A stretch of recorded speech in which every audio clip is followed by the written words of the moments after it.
Hi everyone, it's Lisa here again. Welcome back to my kitchen. First off, I want to thank you all for tuning in to the first video series in which I shared with you how I go about making buffalo chicken wings, blue cheese dressing, buffalo sauce, and then a simple salad, but also sharing a little bit about me and my husband and my personal life and kind of what brings me here. My passion for cooking and baking, having run a business for 7 years where I got to share the love of food with others in my toffee.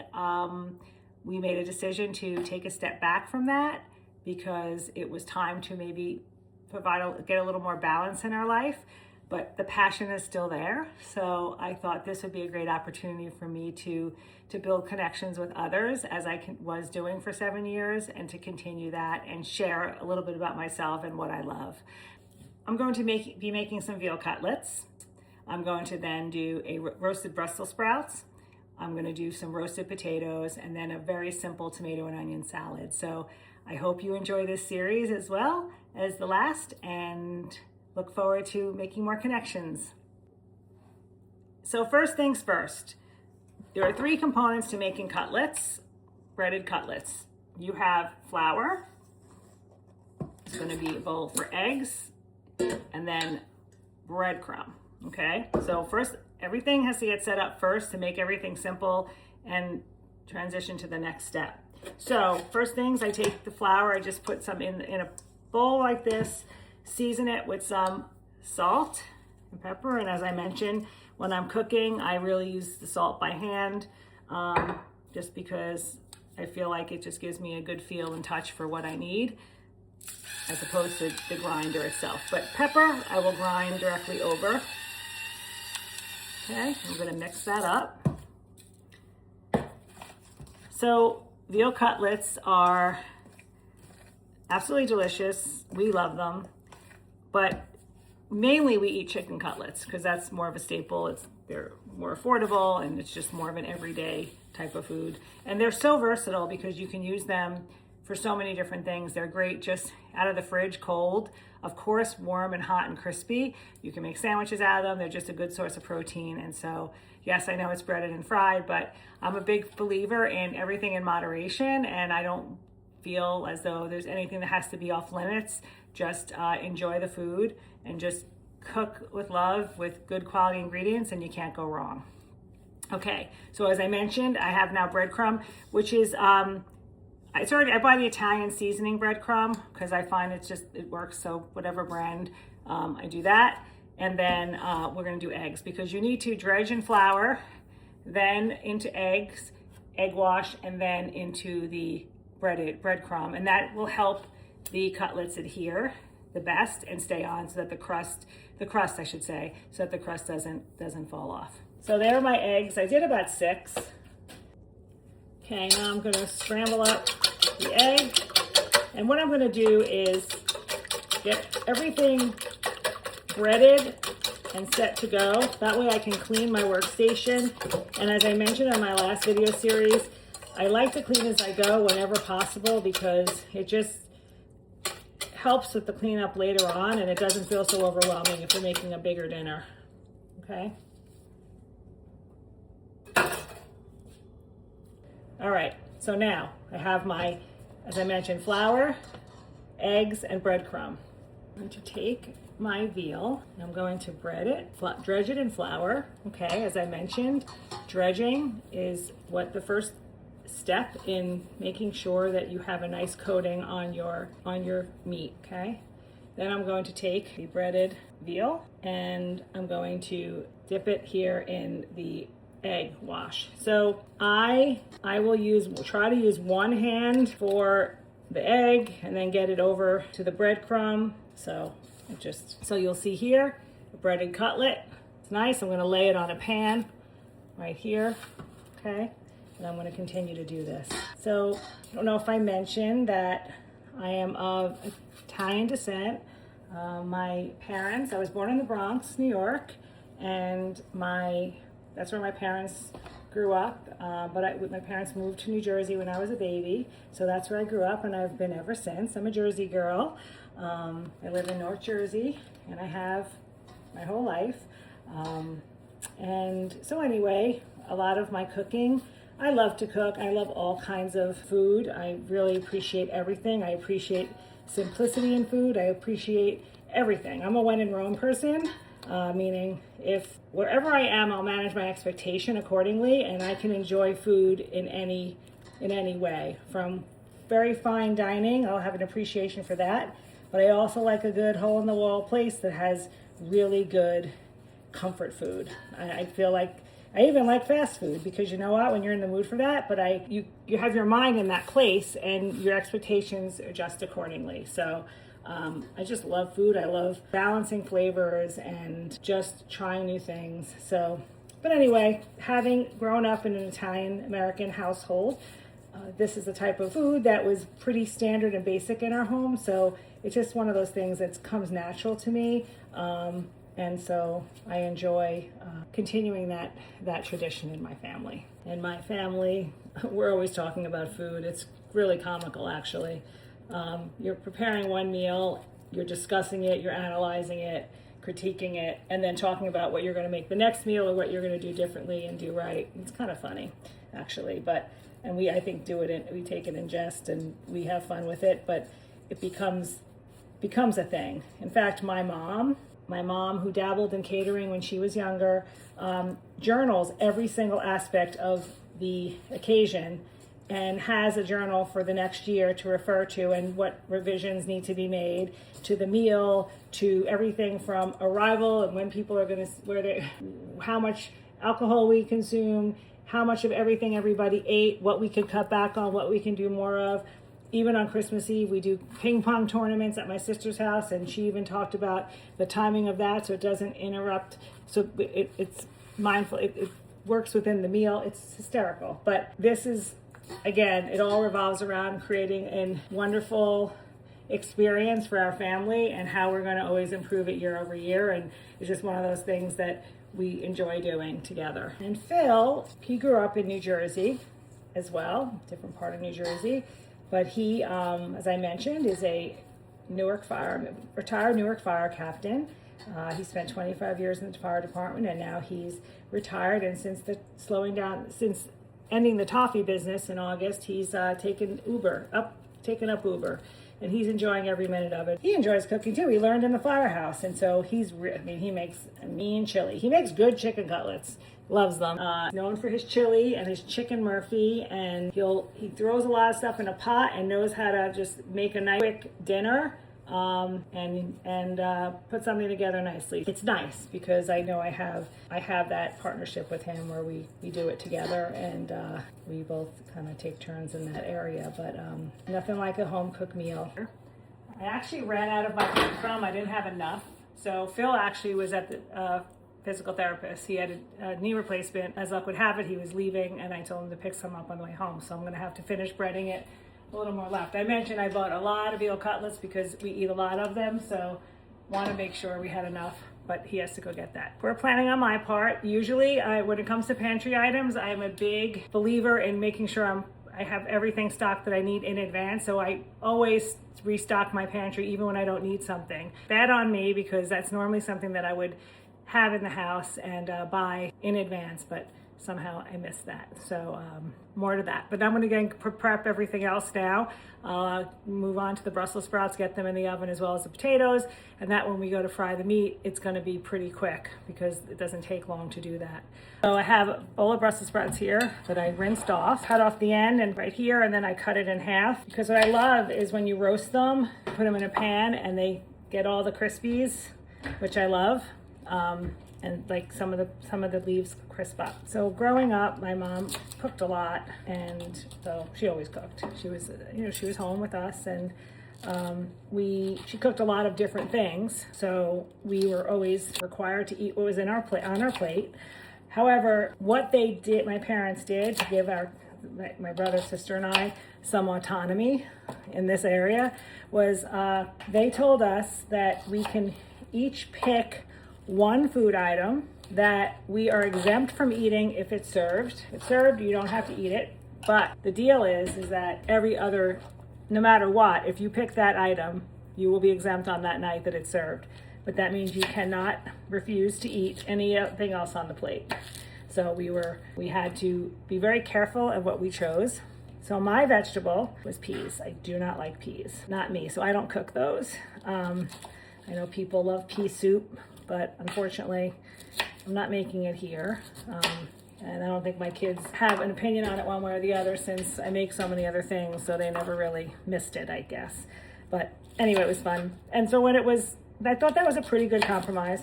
My brother, I remember trying to get away with having salad as his exempt food, but as I mentioned the other day, we ate salad at every meal. So they said, no, that you have to pick something else. I think he then picked beets, because my mom did cook beets. So that's a little story, fun fact. All right, I got the breadcrumb. You did? Say hello. Yo, what up? Told you. Oh, you like a good chicken. Starving. Dreaming about this. So. I am starving. Okay. Need any help? More to come. I'm good right now. Okay, Thanks. gotcha. Okay, so I have my Brussels sprouts cut up right here, and they're laying in a pan. And again, you have them halved, which is nice. So now I'm going to take some regular olive oil. Hard for me to tell you exactly how much. Again, can't really go wrong however you like it, but I like it to get a nice crispy crunch. Got a salt, always the salt and pepper, and some pepper. Now I'm going to toss this. The best way to do this is with your hands, just because you're going to get the best tool, because you're going to be able to control getting it all over the Brussels sprouts equally, okay? So, and again, what we're going to do is roast it in about 400-degree oven, probably 15-20 minutes. I just kind of eyeball it. I keep checking in the oven. And then towards the end, I will use either a balsamic glaze if I have it, but we have some Mike's Hot Honey, so I'm going to be using that, and I think it's going to be delicious. Okay, this is going to go in the oven in just a few minutes. Okay, so now I am prepping my potatoes to roast. I like the creamer potatoes or the small Yukon Golds. They're just easy. You can do a lot with them. I cut them in half. I'm going to toss them in olive oil, salt, and pepper. We're going to roast them at a high heat, and they're going to get a nice roasted crispy edge. A very versatile potato, because sometimes I will boil them in water, drain them, and just use a smasher, not even pureeing them, but do a rough smash with some crushed garlic, butter, a little milk or cream, maybe some parsley, and even some horseradish if we want, or some cream cheese. But anyway, that's a nice easy smashed potato. You can have them whole and toss them in a little bit of butter, garlic, and parsley after they're cooked, and a little olive oil, and you'll eat them whole like that. So there's a lot of versatility with them. They're soft, so they cook quickly. Tonight I'm doing basic, simple. You can take the approach of sometimes I'll do maybe some seasoning, maybe a little cayenne, maybe some barbecue seasoning, dry rub, something like that, just to give it a different type of flavor, or whatever kind of herbs or seasonings that you have. It will work really well. I'm going to get this prepped, and again, I have to get back to the veal, but that's going to go quick. I want both the potatoes and the Brussels sprouts in the oven at the same time. That way it just cuts the time that everything will be ready, and it'll all kind of be done around the same time.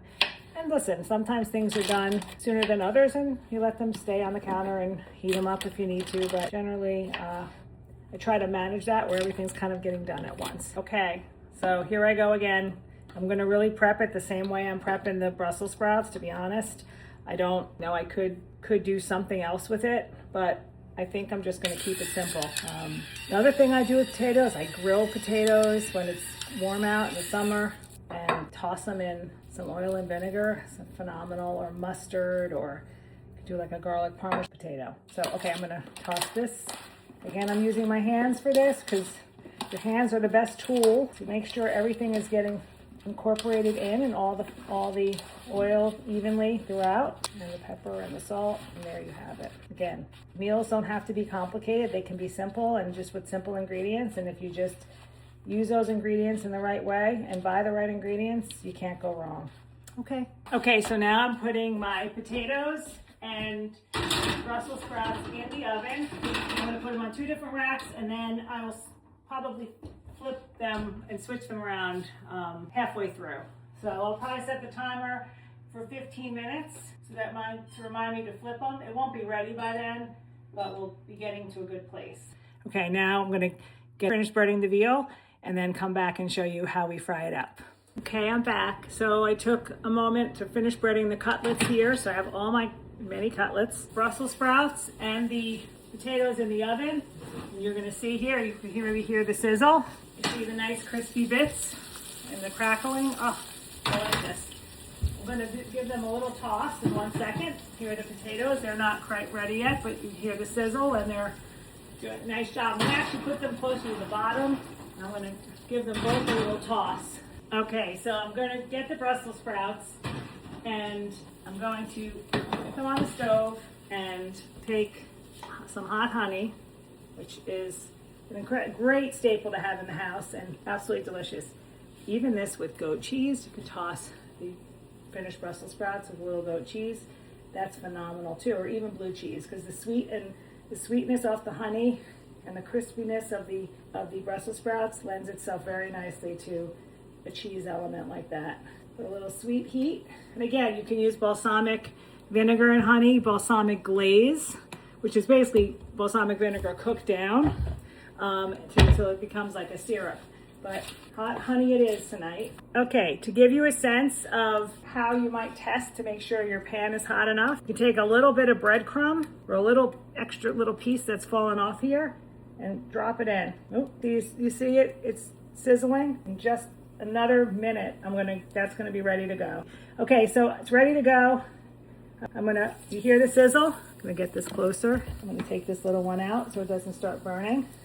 I'm gonna put in about 3 at a time, depending on the size. So you want a nice rolling sizzle there, okay? And you're hearing that nice sizzle. So we're gonna let this go a minute or two and then we're gonna flip it over. Okay, so these are, again, a minute or two on each side. A nice crisp on both ends. Take it out. And again, they're gonna cook a little bit while they're sitting out because the heat of the oil is gonna still cook them a little bit. So another thing that we like to do when the cutlets come out of the oven and they go onto the tray, take just a light sprinkling of salt to make sure it has a little pop, because the salt will bring out the flavor and round it out. But another nice little touch is a little spritz of lemon. Cut up a lemon. You don't have to do this, but it's nice. And you can even do a little parsley if you want to do a nice little garnish. But it's amazing how that little bit of lemon just brightens the cutlet up. Okay, so I'm halfway done here. I smell them. Here he comes. I'm gonna steal a couple. So this is what happens. This is his appetizer. Oh my God. I told you he will eat them all, so I have to hurry and get all the other side dishes out because otherwise he'll just eat the cutlets. No joke. He's like the Cookie Monster of cutlets. Okay, so here we have dinner. Here are all the cutlets. Delish. We have our potatoes, which we're going to keep as is, but look how crispy they are. The oven fried roasted potatoes. And then with our very crispy Brussels sprouts. Remember I mentioned a cheese? Well, I found in the fridge, I have a goat cheese honey.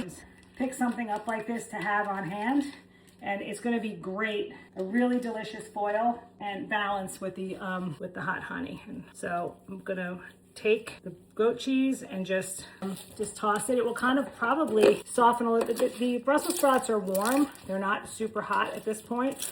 Again, I mentioned I tried to time everything, but we took a little longer with the cutlets, but that's okay. In fact, Phil likes his food room temperature. I actually like it like this too. Look at that, the crunch. So we're gonna plate this up.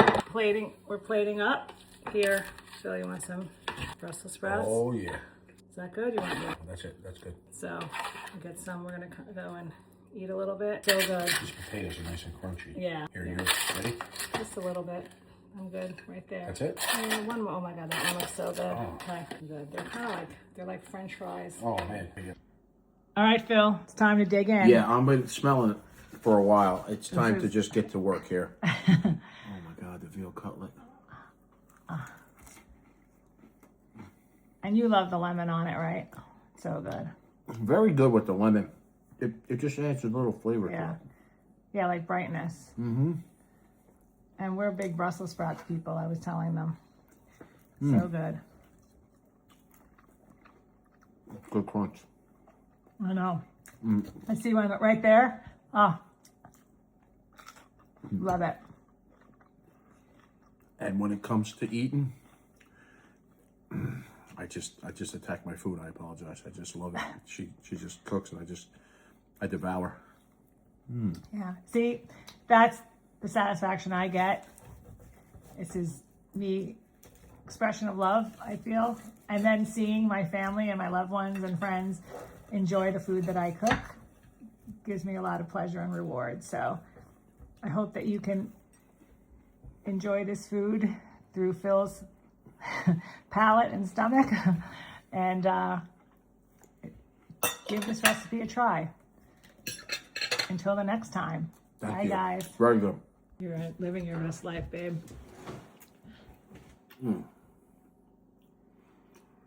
It was worth the wait. The smell was amazing.